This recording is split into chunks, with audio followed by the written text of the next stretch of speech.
রইদে আইলা গা জোড়াইতে রইদে পাইলা রূপকুমারী আর বসলো ডালে একটা কুটুম পাখি ঠায় রইদে আন্ধার করে আলো তার একটা ছায়া পড়ে যা আঁখিতে জড়ানো কাজল কথা কয়।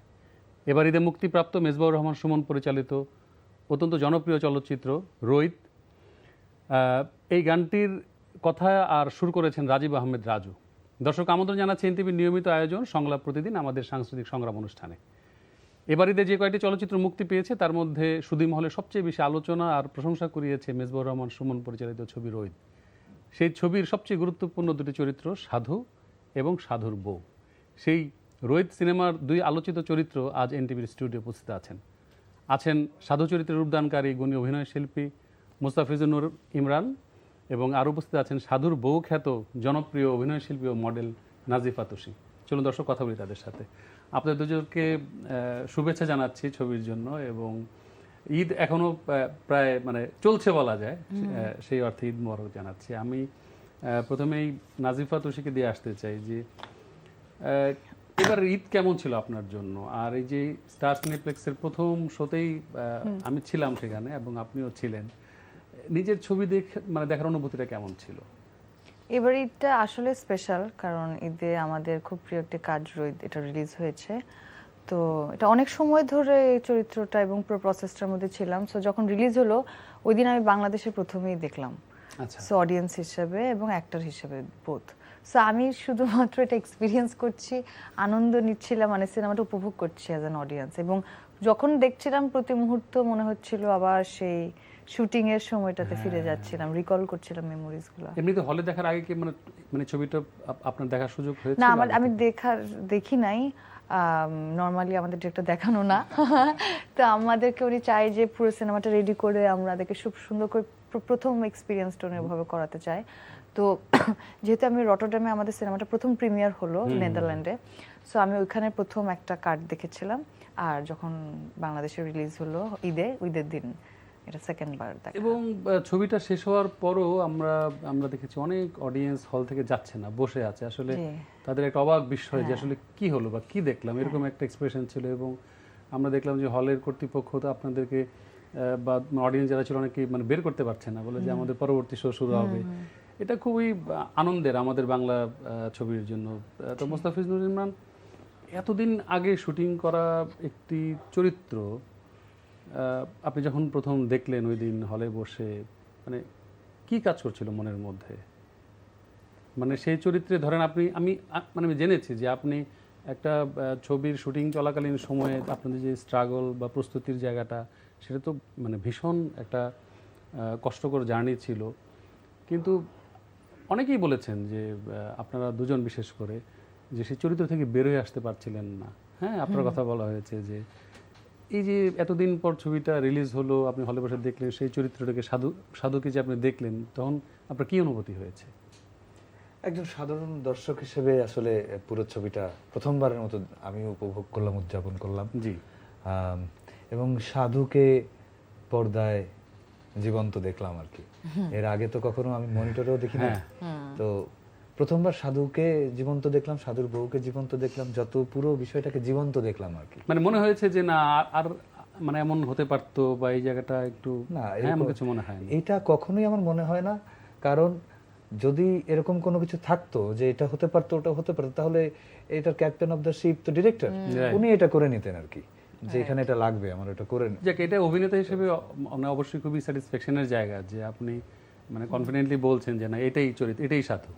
আপনারা যা যতটুকু দেখেছি এটাই সাধু, সাধুর কোনো ইয়ে ছিল না। এটা খুব নাইস। তো এই যে তুষি, আপনি দীর্ঘ সময় ধরে অভিনয় করছেন এবং এই যে রইদের মতো একটি নিরীক্ষাধর্মী চলচ্চিত্র যদি আমরা বলি, এটা তো গতানুগতিক কোনো ছবি না। আমরা হাওয়ার সময় দেখেছি আপনার একটি ট্রান্সফরমেশন এবং আবার রইদের মাধ্যমে একটা নতুন ট্রান্সফরমেশন। তো আপনার অভিনয়ের জীবনকে এই দুটি ছবি কেমন সমৃদ্ধ করেছে? পুরো জার্নিটা কেমন ছিল আপনার? আমরা যদি স্পেশালি রইদের কথাই বলি। প্রথমত তো দুইটা ছবি খুবই গুরুত্বপূর্ণ এবং দুইটা খুবই ডিফারেন্ট টাইমে আমার কাজটা করা। হাওয়া যখন যে সময় আমি করি তখন আমার প্রথম alternative character as an actor play করা। আমি প্রথম বুঝি যে অ্যাক্টর হলে ক্যারেক্টারাইজেশন কিভাবে করতে হয়, দেন দিস এন্ড দ্যাট প্রসেসটা আমি বুঝতে পারলাম। আর রোহিত যে সময় করা, তখন আমি কিছুটা অ্যাজ অ্যান অ্যাক্টর আমার মনে হয় যে এখন আমাকে যদি কেউ আমার কাজ নিয়ে জাজমেন্ট করতে চায় বা অ্যানালাইসিস করতে চায়, সেটা একদম পারফেক্ট, মানে একদম সময়টা আমি যদি বলি, এই সময়ের উপযুক্ত কাজটা ছিল রোহিত।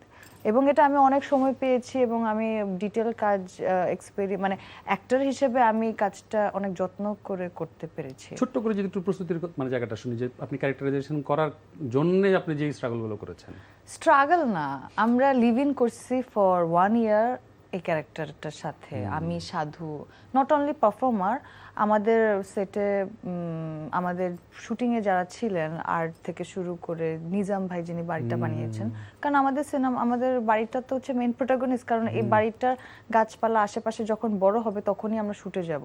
সো এই প্রিপারেশন, এই প্রত্যেকটা কাজই আমরা সবাই মিলেমিশে করতে করতেই আমরা চরিত্র হয়ে ওঠা, গ্রামবাসীর সাথে ভালোবাসার সম্পর্ক গড়ে ওঠা, ওই এলাকাটা মনে হচ্ছে যে ওই ওই ওয়ার্ল্ডটাই তখন হচ্ছে আমাদের ছিল, এবং এই জীবনটা থেকে তখন আমরা অনেক দূরে চলে গিয়েছিলাম। মানে পুরো স্পেসটাকে নিজের করে নেয়া। এক্স্যাক্টলি, মানে এটা আমারই চরিত্র, মানে হ্যাঁ, আমারই পুরো জায়গা। আমরা একদমই মানে মেথডের মধ্যেই ছিলাম আর কি, যেটা হয়। এবং আমরা যখন দেখছিলাম যে সাধুর বউ লাউ পাড়ছে ছাদ থেকে, সেটাও কি মানে ওই সেটের মধ্যেই ছিল, আগে থেকেই ছিল? সেট না, ওটা তো আমাদের বাড়ি। তো ওই বাড়িটাতে আমরা অনেক গাছপালা নিজের হাতেই, আমি, সাধু, আমাদের ডিরেক্টর টিমের বিভিন্ন সময় আমরা গাছ লাগিয়েছি, ওগুলো বড় হয়েছে। যখন প্রতিটা কোনো একটা ফল হতো বা সবজি ধরতো, তখন ওটা আমাদের জন্য খুবই মজার ছিল। আমাদের ক্ষেতের খাবার আমরা খাচ্ছি, মানে আমরা ওই সেলিব্রেট করতাম আর কি। খুব ভালো, খুব ভালো। তো ইমরান, আপনার পড়াশোনা নাট্যতত্ত্বে, আপনি জাহাঙ্গীরনগর ইউনিভার্সিটি থেকে নাট্যতত্ত্বে পাশ করেছেন এবং অভিনয়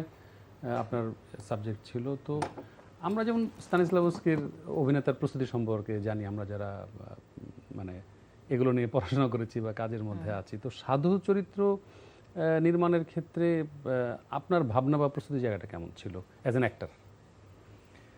অ্যাজ অ্যান অ্যাক্টর আমার মনে হয় না কেউই স্তানিস্লাভস্কির বাইরে শেষ পর্যন্ত যেতে পারে। হ্যাঁ, এক্স্যাক্টলি। ওই মেয়ার হল বা ব্রেক্ট, তারা তো অনেকবার চেষ্টা করেছেন, অন্যান্যরাও চেষ্টা করেছেন, এই যুগে এই যাবৎকালে বহু জনেই চেষ্টা করেছেন স্তানিস্লাভস্কিকে ভেঙে অন্য কিছু করার, কিন্তু দিন শেষে ফিরে আসতে হয়। এটার একটাই রিজন, সেটা হচ্ছে যে স্তানিস্লাভস্কি যেভাবে ক্যারেক্টারটা হয়ে ওঠার কথা বলেন, বিইং এ ক্যারেক্টার হওয়ার কথা বলেন, উনি কখনোই বলেন না যে বিইং অ্যান অ্যাক্টর। সো আমাদের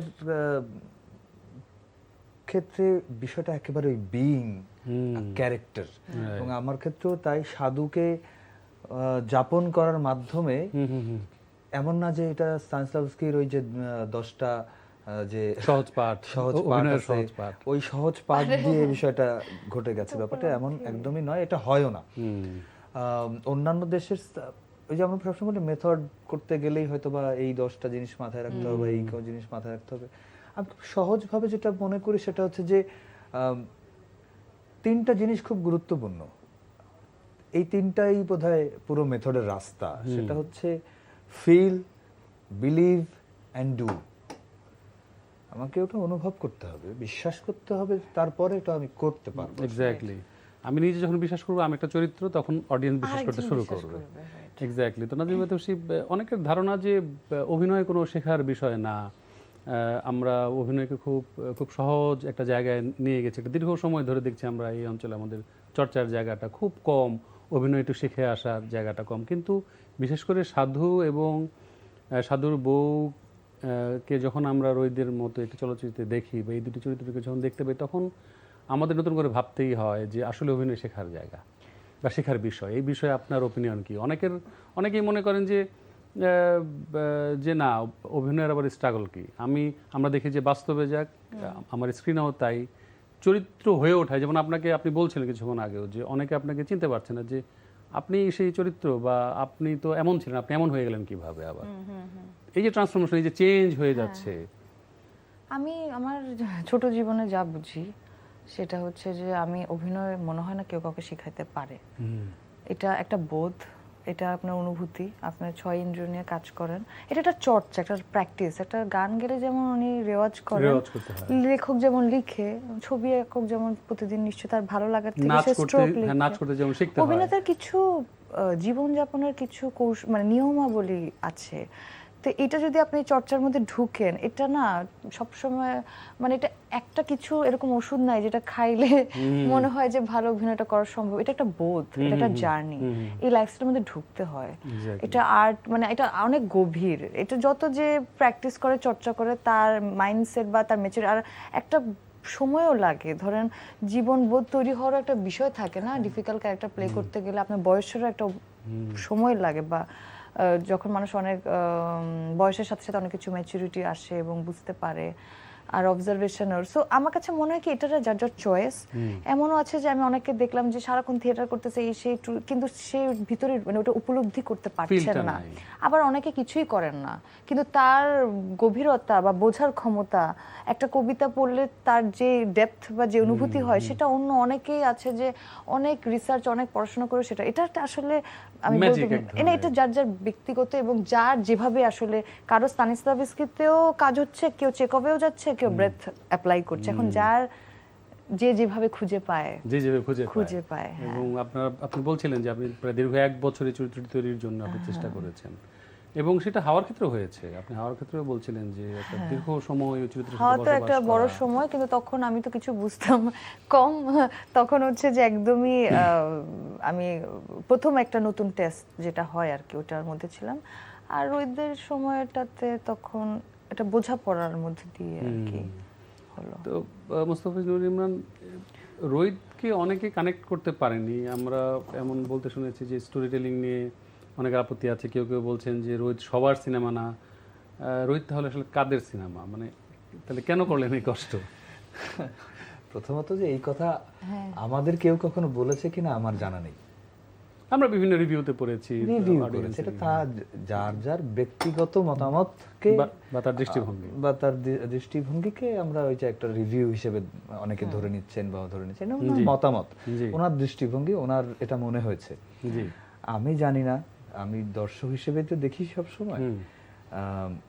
দর্শক হিসেবে আমি জানি না যে কি বোঝেনি, কি বোঝার যে নেই সেটা আমি বুঝিনি। আমি যদি দর্শক হিসেবে একটা প্রশ্ন রাখতে চাই আপনাদের দুজনের কাছে, যে আপনারা যে জায়গা থেকে বারবারই বলার চেষ্টা করছেন আসলে এটা খুব সিরিয়াস কিছু না, কিন্তু আমরা এটাকে কোনোভাবেই খুব সহজ জায়গায় ফেলতে পারছি না। আমি যদি আমার কথাও বলি, যখন আমার সাধুর বউকে যখন সাধু প্রথমবার দিয়ে আসছে, রাইট, এবং সাধুর বউ পেছন পেছন দৌড়ে আসছে এবং নদীতে ঝাঁপ দিচ্ছে, শাড়ি পরে সে দৌড়াচ্ছে, এবং এরপর যখন সাধুর বউ প্রথমবার ফিরে আসে, তখন আমরা একটি ক্ষেত দিয়ে দেখছি তাল পড়ছে, সাধু যে তাল তুললো, এর মধ্যে সাধুর বউ আসছে দূর থেকে।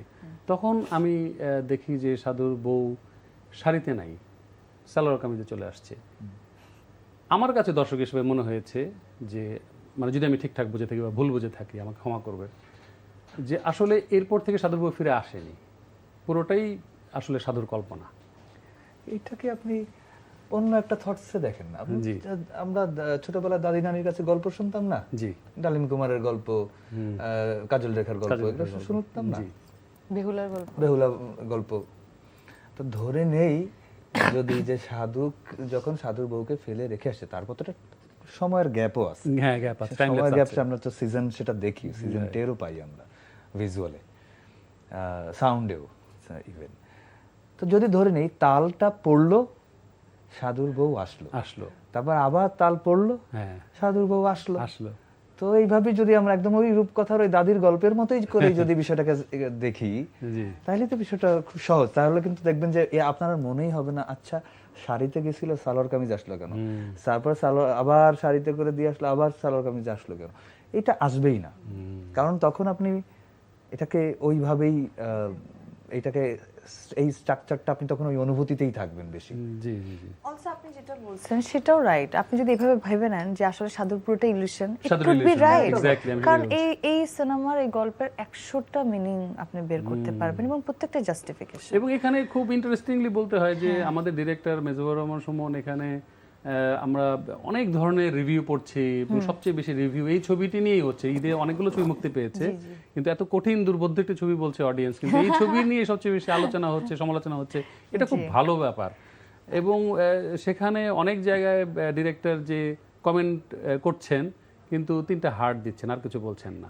অর্থাৎ উনি একটা ছবি এঁকে দিয়ে এসেছেন, এইবার তোমরা তোমাদের মতো করে ব্যাখ্যা করো। এক্স্যাক্টলি, তাই এটাই তো না? একটা তাই তো। পেইন্টিং দেখলে যেমনটা হয়, একটা আমরা যখন সুলতান বা ভ্যান গগ বা এনিওয়ান যার ছবি দেখি না, খুব জি। সিম্পল একটা ছবি আঁকা, কিন্তু হুম। সাধারণভাবে দেখলে কিন্তু এটা একটা গ্রামের দৃশ্য Right. অথবা কোনো একটা ফ্লাওয়ার ভাস, রাইট, দেখি। কিন্তু আপনি যদি এখন দেখার দৃষ্টিভঙ্গিটা কেমন, এখন আপনি এটা সহজভাবেও দেখতে পারেন, আবার খুব একটা পেইন্টিং দেখে তো আমরা ঘন্টার পর ঘন্টাও দাঁড়িয়ে থাকি না, ওর স্ট্রোক, ওর অনেক কিছু শ্যাডো লাইট, অনেক কিছু বোঝার চেষ্টা করি, ওভাবেও বোঝা যায়। সো দুই রকম ওয়ার্ল্ডই ওপেন। এবং একটা ছবি নিয়ে, একটা আর্ট নিয়ে তো দীর্ঘ সময় ধরে আলোচনা পর্যালোচনা। এখনো আমরা যদি এই যে বছর হবে। এই যে অ্যাডামের যেই মানে অ্যাডাম সিভের কথা বলা হচ্ছে, আমরা যদি সুলতানের ছবির কথা বলি, এগুলো নিয়ে এখনো আলোচনা, এখনো রিসার্চ হচ্ছে যে কেন মোনালিসা কে, কোত্থেকে আসছে, সেইভাবে হাসে কেন, সে আসলে ছেলে না মেয়ে, বা আসলে সত্যিকার অর্থেই এমন কোনো চরিত্র ছিল কিনা। মানে একটা একটা দোলাচলের মধ্যে চলে যায় ছবি, কখনো বাস্তবে আসে, আবার হয়তো ইলিউশনে মানে চলে যাচ্ছে। যাই হোক, সেগুলো অনেক বিস্তারিত আলোচনা। তো মোস্তফা নির্মাণ, আপনার শুরুটা খুবই ভালো এবং দুর্দান্ত ছিল। আমি বলবো যে গেরিলা দিয়ে আপনার শুরুটা হয়েছিল, আমি যদি ভুল না করে থাকি, এবং নাসরুদ্দিন ইউসুফ বাচ্চুর। তারপর অনেকগুলো ছবি আপনি করেছেন এবং বেশ ভালো ভালো চরিত্র করেছেন। কিন্তু আপনাকে নিয়ে আলোচনাটা শুরু হলো বেসিক্যালি আপনার ওয়েব ফিল্ম মহানগর এবং কাইজার থেকে। এই যে তারপর একটা দীর্ঘ সময় পর আবার রোহিত, তো এই যে আঁকড়ে পড়ে থাকে একটা আর্টিস্টের আমাদের প্রেক্ষাপটে, সমাজ বাস্তবতায়, এই বাস্তবতার নিরিখে একজন অভিনেতার, ব্যক্তির এই যে টিকে থাকা স্ট্রাগলটা আসলে আপনি কিভাবে দেখেন? এইভাবে কি আসলে সার্ভাইভ করা যায়? সার্ভাইভ করা যায় না তা তো না, যায়, কঠিন। কঠিন। এখন এই এই স্ট্রাগলের কথা যদি বলি, এটা তো সবার জীবনে আছে। জি, মানে যে পেশাতেই কাজ করেন না কেন, তার সেই পেশাতেই তার জীবনে অসংখ্য স্ট্রাগল আছে, প্রতিবন্ধকতা আছে, সেগুলো নিয়ে সবাইকে কাজ করতে হয়। কিন্তু আপনি কিভাবে উপভোগ করেন এই আমি জিনিসটা? তো উদযাপন করি। জি, কাজটা তো আমি ভালোবাসি। যেটাকে ভালোবাসি সেটাতে, এটা তো সাংস্কৃতিক সংগ্রাম আমাদের। এক্স্যাক্টলি, আমি সেটাই বলছি যে ব্যক্তির সংগ্রাম এবং শিল্পীর সংগ্রাম। না তো এটা তো খুবই একটা লম্বা সময় ধরে আপনি মানে শুটিং করছেন। আপনারা হাওয়ার শুটিং করলেন, এর আগে আপনার শুরু হয়েছিল আইসক্রিম দিয়ে, তারপর অনেকগুলো কাজ করলেন। কিন্তু এত লম্বা সময় ধরে লেগে থাকা, পড়ে থাকা, এবং সবকিছু অনেক কিছু ত্যাগ করে জীবনের, অনেক মোহ মায়া বা সংসার জীবন ত্যাগ করে হয়তো একেবারে উপাসনার মতো, সাধনার মতো করে লেগে থাকা, মানে কেমন লাগে মানে কষ্ট করতে? কষ্ট না, দেখেন, এটা আমি এটা তো নিশ্চয়ই আমি একমত হবে। আমরা যখন কোনো কাজটা ভালোবাসি তখন ওইটা মেইন প্রায়োরিটি, না হলে তো বাণিজ্যিক মানে এমন কাজ করতাম যেখান থেকে টাকা ইনকামের আরো সোর্স বা ওইটাই মুখ্য বিষয় আমি কেন থাকতো। বলছি, লাইক আমাদের টেলিভিশন ইন্ডাস্ট্রিতে আমরা দেখি যে প্রচুর কাজ হচ্ছে, প্রচুর নাটক হচ্ছে, বিগ বাজেটের কাজ হচ্ছে, এবং আর্টিস্টরা ভয়াবহ ব্যস্ত, কারো শিডিউল পাওয়া যাচ্ছে না। আপনাদের ক্ষেত্রে তো তা না, আপনারা বেছে বেছে অল্প কিছু কাজ করছেন। জীবনটা চলবে কিভাবে তাহলে? না মানে দেখেন, আমাদের বলার টাকা জায়গাটা এটাই। আসবে, টাকা ফেম বলি, এটা হয়তো আগে আসার কথা পরে আসবে, কিন্তু আসবে। ইট কামস উইথ দ্য প্যাকেজের মধ্যে এটা আছে। আমি না চাইলেও এটা আসবে কোনো না কোনো সময়, হয়তো আগে পরে। অতটুকু ধৈর্য যদি না ধরতে পারে তাহলে কি না, আমার মনে হয় যে হয়। হ্যাঁ, আমার মনে হয় যে এটাই শিল্পীর জীবন, বা এই যে আপনি বলছিলেন যে মানে বেছে নেওয়ার যে জায়গাটা, যে আমার জীবন এটা, আমার শিল্পী জীবন, আমি এটা বেছে নিয়েছি, আমি এটাতে আনন্দ পাচ্ছি। হ্যাঁ, যে যেভাবে আনন্দ পায়। জি, সেটাই। তো আপনি লাক্স চ্যানেল সুপারস্টারের মাধ্যমে 2014 সালে আপনি এসেছেন ইন্ডাস্ট্রিতে। তখন কি ধরনের ভাবনা থেকে এসেছিলেন? ও অ্যাক্টরই হতে চাইছি। অ্যাক্টরই হতে চেয়েছিলেন? মানে বিষয়টা এমন না যে 8-10 জনের মধ্যে আমি খুব সুন্দর দেখতে? না না না, আমি ছোটবেলা থেকে আমার একটাই ড্রিম বা স্বপ্ন, আচ্ছা, অ্যাক্টর হব। কিন্তু তখন হয়তো বুঝতাম না অ্যাক্টর কিভাবে হয় বা কি প্রসেসটা কি। সময়ের সাথে সাথে মানুষের সাথে মিশে, বা আমি আমার যারা মেন্টর, যাদেরকে আমি পাইছি জীবনে, যারা আমাকে অ্যাক্টর হতে অনেক জীবনে হেল্প করছে, এরকম ভাবে আমি জীবনটাকে তখন রিয়েলাইজ করছি যে না, আমার এভাবে অ্যাক্টরের জীবনটা আসলে এরকম। বা আমি আসলে জোর করে করি না যে অ্যাক্টর হতে হবে দেখে এই জীবন, না, এটা আমি এনজয় করি। আমি শুধু অ্যাক্টিং এনজয় করি না, আমি যখন, নূর ভাই তো ডিরেক্টর, আমি তো স্ক্রিপ্টে, আমার যদি সুযোগ হয় আমি একদম শুরু থেকে স্ক্রিপ্ট ড্রাফট হয়, মানে আমি প্রি প্রোডাকশনে আমি এটা অনেক এনজয় করি যখন একটা স্ক্রিপ্ট, মানে স্ক্রিপ্ট রাইটিং প্রসেসটা শুরু হয়, একটা স্ক্র্যাচ থেকে ডিটেল হতে হতে অনেকগুলো ড্রাফট, এই যে জীবন্ত হয়ে যায়, তারপর এই পুরো প্রসেসটাই and also promotion and including everything, এই জার্নিটাই আমার কাছে খুব ফ্যাসিনেটিং লাগে। এটা ভালো লাগার থেকে সবার আগে করি। নূর ইমরান যেমন নাট্যতত্ত্বে পড়ে এসেছেন, আপনার হয়তো ব্যাকগ্রাউন্ড নাট্যতত্ত্বের না, কিন্তু আপনি স্পর্ধার সাথে কাজ করেছেন বা অ্যাক্টিং স্কিল ডেভেলপমেন্টের জন্য আপনি আর কি কি করেছেন? ওরকম কিছুই করি নাই সত্যি কথা, বাট আমি এমনিতে একটা খোঁজে ছিলাম, শিল্পের খোঁজে, যে খোঁজে হয়তো যখন যেখান থেকে যেটা পাইছি, ফ্রি থাকলে একটু ওয়ার্কশপ, মানে কোনো দলের সাথে একটু প্র্যাকটিস করা, মানে এটা জাস্ট নিজের আনন্দের জন্য। বা আমি পড়ছি মিডিয়ান জার্নালিজম নিয়ে আইইউবি থেকে। সো এরপরে আমি যেহেতু অনেক ছোট বয়সে কাজ করা শুরু হলো, তখন তো বুঝতাম না, তারপরে এটা একটা ইচ্ছা ছিল আর কি। মানে আসলে কোনো এরকম কিছু নাই যেটা দিয়ে বলতে পারবো যে আসলে এখানে থেকে এটা কারণে আমি এটা হয়েছে। এটা একটা সময়, আর আমার আশেপাশে বন্ধুরা অনেক ইম্পর্টেন্ট, যারা আমাকে, মানে ওই এনার্জিটা আমার কাছে খুব ইম্পর্টেন্ট। তো আমি যদি আপনার বাবার কথা বলতে চাই, যে আপনার বাবার মানে প্রসঙ্গ ধরে, যে এই যে রোহিতের এত প্রশংসা হচ্ছে ব্যাক টু ব্যাক, আপনার হাওয়া এবং রোহিতের মতো এত সুন্দর মানে শিল্পমান সম্পন্ন চলচ্চিত্র, তো আপনার পাখি এখনো মাটিতে আছে? বাড়বে রেমুনারেশন কি বাড়বে? আব্বু আমাকে বলছিল যেদিন শো দেখলো, ওনার জন্মদিন ছিলেন, তো আমার বাবা আমার জীবনে অনেক বড় একজন আদর্শবান মানুষ, উনি অনেক সৎ মানুষ। তো মানে উনি কি করেন জানতে পারি? উনি ব্যবসা করেন, তো বাট ওনার একটা শিল্প মন আছে, উনি লিখেন নিজের জন্য। তো ওইখান থেকে আমি আর কি খুব ইচ্ছা যে বাবা মাকে, সব সন্তানের থাকে যে বাবা মাকে একটু খুশি করতে পারলে, অনেক সম্পদ ধন সম্পদ দিয়ে তো খুশি করতে পারবো না, একটু যদি কাজ দিয়ে তারা একটু জিনিসটা বুঝে। সো আব্বু আমাকে বলছিল আর কি যে এখন তোমার একটা সুন্দর সময়, সবাই তো, ওনারা তো আর অত কাজ ইন্ডাস্ট্রি বুঝে না, বাট দূর থেকে এটাই বললো যে তুমি তোমার পারিশ্রমিক বাড়াবা না, যাতে সবাই তোমার সাথে কাজ করতে পারে, আর যে পরিস্থিতিতেই থাকো না কেন, কেউ যদি তোমার সাথে ভালোবেসে কথা বলতে চায়, ছবি তুলতে চায়, তুমি অবশ্যই তাদেরকে সময় দিবা, যতই বিরক্ত লাগুক ছবি তুলবা। সো আমাকে বলে পাটা মাটিতে রাখতে, আমি যাতে বাতাস না লাগে শরীরে, এরকম আর কি। বাবা এটা মা খুবই যেটা ভালো বলে। যে ফ্যামিলি থেকে আমাদের দেশের নারীদের বিশেষ করে এটা আলাদা করে বলতেই হয় যে আপনাদের মতো অভিনেত্রীদের দেখে আরো 10টা মেয়ে ইন্সপায়ার হবে, এবং আমি আশা করব যে এই সমস্ত অনুষ্ঠানের মাধ্যমে আমাদের অভিভাবকরা আরো সচেতন হবে, যাতে আমাদের নারী নির্মাতা বা আর্টিস্ট যারা আছেন, যারা এই মাধ্যমে কাজ করতে চান। আমরা দেখলাম যে কিছুদিন আগে একটা মেয়ে ড্রাম বাজাচ্ছে, হ্যাঁ, এবং সেটা নিয়ে প্রচুর আলোচনা হচ্ছে, এবং আবার তার বাবা এসে বলছে যে না আস্তে আস্তে ছেড়ে দিবে। তো এগুলো আসলে দুঃখজনক। আমরা শিল্পী তো শিল্পী, ধর্ম আর শিল্পটাকে আমরা আলাদা করতে পারলেই জীবনটা সুন্দর। ধর্ম একটা আলাদা জিনিস, শিল্প আরেকটা জিনিস। এটাও তো আসলে মানে কি বলবো, ধর্ম তো, এটাও তো ধর্ম, একটা শিল্পের বা শিল্পীর ধর্ম আসলে কি, তাই না? যাই হোক, আমরা সেই আলোচনায় না যাই। তো মুস্তাফিজুর ইমরান, এনটিভির সুপার হিরো সুপার হিরোইন নামে একটি রিয়েলিটি শো হয়েছিল, এবং সেখানে আপনি একজন শক্ত প্রতিযোগী ছিলেন। আপনার মনে আছে সেই স্মৃতি? হ্যাঁ, মনে আছে, মনে তো থাকতেই হবে। মানে কিছু যদি বলেন ওই সময়ের অভিজ্ঞতাগুলো কেমন ছিল? ওই সময়ের অভিজ্ঞতা তো প্রথম, এটা কত সালে হয়েছিল? 2009 একবারই হয়েছিল আসলে ইন্টারভিউতে এই প্রোগ্রামটা, এরপর আর হয়নি কখনোই। তো আমার অনেক স্মৃতি, এই এই এই এই সফরের অনেক স্মৃতি আমার মাঝে মধ্যেই মনে পড়ে। তারপর এখান থেকে আমি যেটা শিখেছি সেটা হচ্ছে যে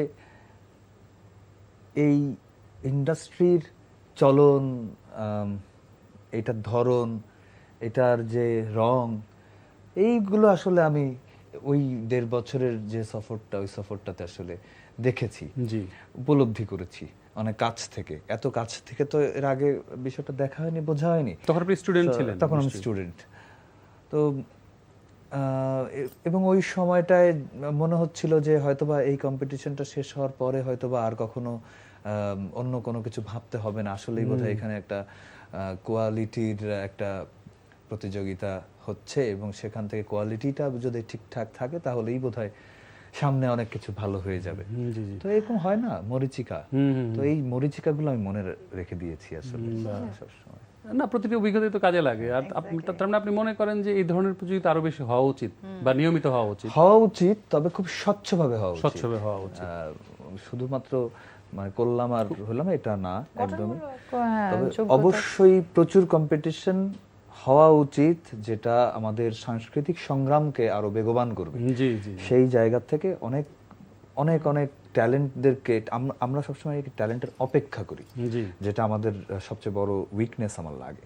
আমরা অপেক্ষা করি আমাদের কাছে আসবে ট্যালেন্ট, আমাদের ট্যালেন্টের কাছে যেতে হবে, আমাদেরকে খুঁজে বের করতে হবে, Exactly. তাহলেই তো আসলে আমরা এই পুরো সাংস্কৃতিক বলয়টা পাবো না। জি, যে জি। এবং তখনই আমাদের একটা দেশের শিক্ষা যেমন জাতির মেরুদণ্ড, তেমনি ওই দেশের যে সাংস্কৃতিক বলয়টা সেটা খুব জরুরি। আদারওয়াইজ সাংস্কৃতিক জায়গা থেকেই তো কিন্তু বোঝা যায় যে আসলে এই দেশের জাতিগত পরিস্থিতি কেমন আসলে। তো খুব ইম্পর্টেন্ট লাগে আমার, তো এইগুলোই শিক্ষা আর কি। মানে আপনাদের সময়ে সুপারহিরো হয়েছিলেন কে? মানে নিলয় মানে আমাদের- নিলয় হয়েছিল, নিলয় আলমগীর। হ্যাঁ, নিলয় ছেলেদের মধ্যে, আর মেয়েদের মধ্যে মিমো নামে একজন ছিল। মিমো ও কিছুদিন কাজ করেছিল, এখন তো আমি জানি হ্যাঁ, না তা আসলে। মানে সে অনিয়মিত, এবং আমরা দেখছি নিলয়কে মানে নিয়মিত কাজ করতে, এবং সে এখন অনেক বড় স্টার। হ্যাঁ হ্যাঁ তো নিশ্চয়ই আমরা এগুলো নিয়ে আরো কথা বলবো, একটা বিরতি নিয়ে আসছি।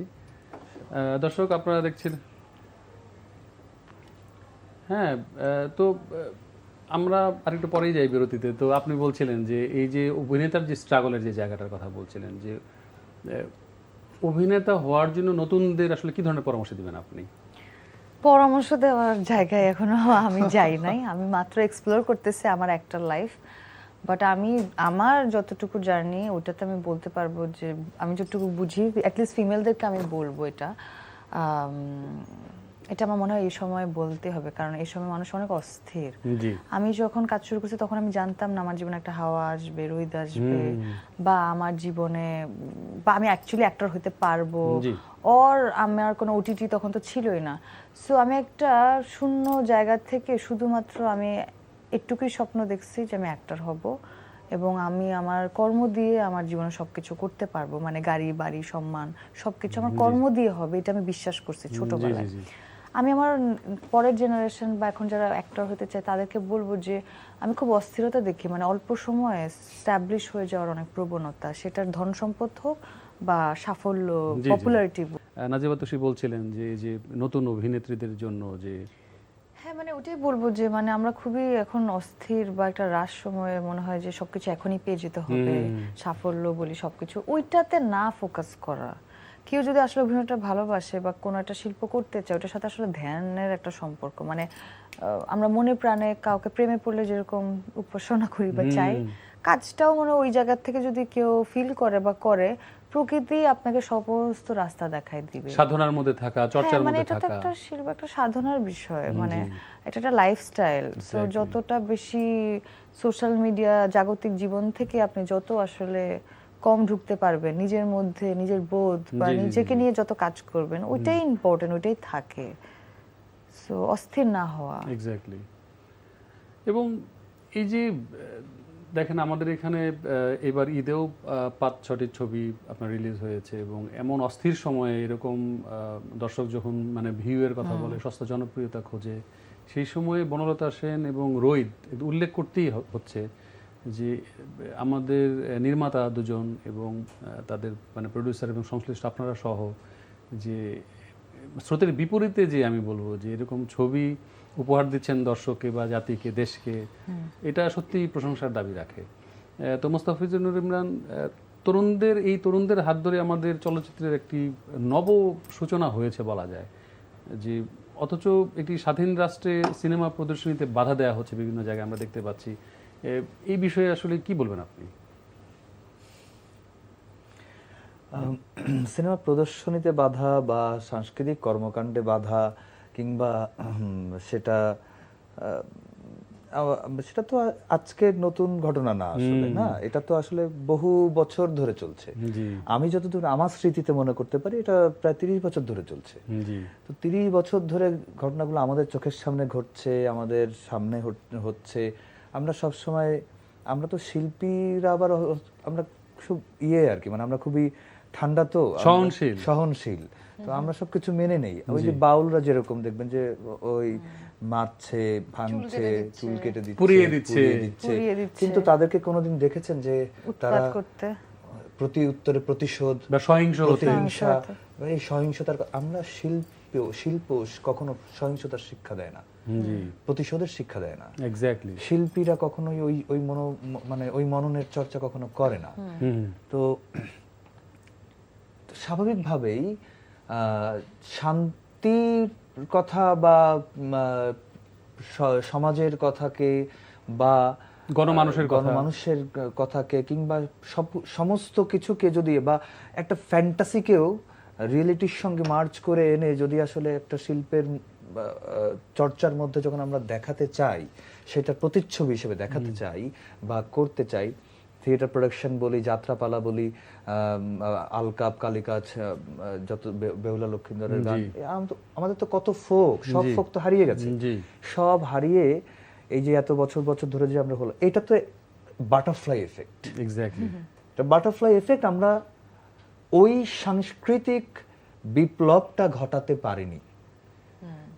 ওই সাংস্কৃতিক বিপ্লবটা ঘটানোর জন্য যে ঐক্যবদ্ধতা দরকার ছিল, সেই ঐক্যবদ্ধতা তৈরি করতে পারিনি। জি, সেটা কি শিল্পী সমাজের না সবার কালেক্টিভলি? এটা অবশ্যই কালেক্টিভ হতে হবে। আমাদের সমাজ, আমাদের পারিবারিক ব্যবস্থা, শিক্ষা ব্যবস্থা, প্রাতিষ্ঠানিক ব্যবস্থা, সমস্ত ব্যবস্থাতে খুব ধীরে ধীরে সাংস্কৃতিক চর্চাকে ইনক্লুড করতে হবে। শুধু ইনক্লুড না, এটা চর্চাটাকে এনশিওর করতে হবে। কারণ আমরা তো কোথাও কিছু ভাঙতে যাচ্ছি না, কাউকে মারতে যাচ্ছি না, কোনো কিছু পুড়িয়ে দিতে যাচ্ছি না, কোনো কিছু বাধা করতে যাচ্ছি না। তাহলে আমাদেরটা কেন বাধা দিতে হবে? এটা তো খুব সহজ, বেসিক স্বাধীনতার এবং গণতন্ত্রের সহজ পার্ট আর কি, প্রথম পার্ট, তাই না? সেটা এনশিওর করার দায়িত্ব অনেকাংশে রাষ্ট্রেরও, অনেকাংশে বলবো না, তো রাষ্ট্র তো আসলে রাষ্ট্র কি একটা ভূখণ্ড।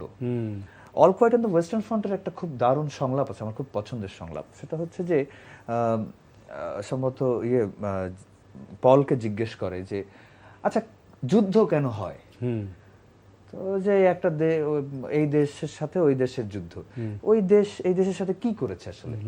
না, এই দেশের মানুষ কিছু একটা করেছে ওই দেশের মানুষের সাথে, তাতে তাদের অপমান হয়েছে, এই জন্য তারা যুদ্ধ করতেছে। তো ক্রেমারিক সম্ভবত বলে যে তো যে দেশের সাথে যে দেশের সমস্যা, ওই দেশের যারা লিডার, তারা বিষয়টা একটা ক্লোজ ডোরে এটা সলভ করে ফেলতে পারে না, যুদ্ধ করার কি দরকার, সেই খুনাখুনিটা করার দরকার। এক্স্যাক্টলি। তো এরিক মারিয়া রেমার্কের সেই বিখ্যাত উপন্যাস। অনেক ধন্যবাদ আপনাদের দুজনকে আজকে সময় দেওয়ার জন্য। একদমই সময় স্বল্পতার জন্য কথা বলতে পারছি না। নিশ্চয়ই আবার দেখা হবে। আপনাদের দুজনকে রোদের শুভেচ্ছা জানাচ্ছি আবারও। ভালো থাকবেন আপনারা। ধন্যবাদ। দর্শক, এতক্ষণ আপনারা দেখছিলেন সংলাপ প্রতিদিন, আমাদের সাংস্কৃতিক সংগ্রাম অনুষ্ঠানটি। আমাদের পরবর্তী অনুষ্ঠান দেখার আমন্ত্রণ জানিয়ে আজকের মধ্যে এখানে বিদায় নিচ্ছি। ভালো থাকবেন সবাই।